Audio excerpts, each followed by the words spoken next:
અબડાસાની Vayor police ઊંઘતી રહી અને સ્થાનિકોએ આક્રોશમાં આવીને જનતા રેડ કરી।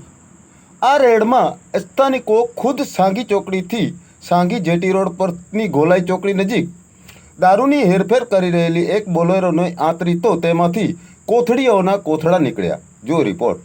મિત્રો, કહેવામાં આવી રહ્યું છે કે છેલ્લા 1 વર્ષમાં દારૂના વ્યસનના વશની બનેલા બેવડાઓ અને દારૂના દૂષણ ફેલાવનાર કેટલાક બુટલેગરોના કારણે વેપલાઓના કારણે ન જાણે કેટલા પરિવારોના ઘર બરબાદ થઈ ગયા। કેટલાક બાળકોએ પિતાની છત્રછાયા ગુમાવી તો કેટલીક નિર્દોષ મહિલાઓ નાની વયે વિધવા બની ગઈ। કેટલાની માતાઓ પોતાના વાલ સોયા દીકરાને ગુમાવ્યા તો કેટલાની બહેનોએ ભાઈઓને આ દારૂના દૂષણથી ગુમાવ્યા। ગાંધીના ગુજરાતમાં દારૂની બધી કેટલી હદ સુધી વકરી છે તેનો આ જીવતો જાગતો ઉદાહરણ બની ગયું।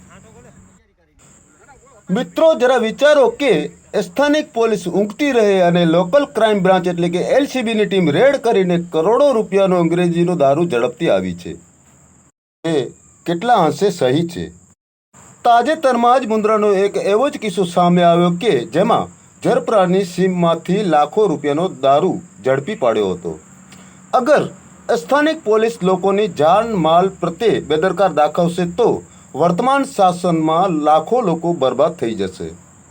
આગળની અપડેટમાં જોતા રહો કશ્મીર ન્યૂઝ ચેનલમાં સ્થાનિક રિપોર્ટર અસલમભાઈ નોતિયાર સાથે હું મનોજ રાઠોડ। જય હિન્દ।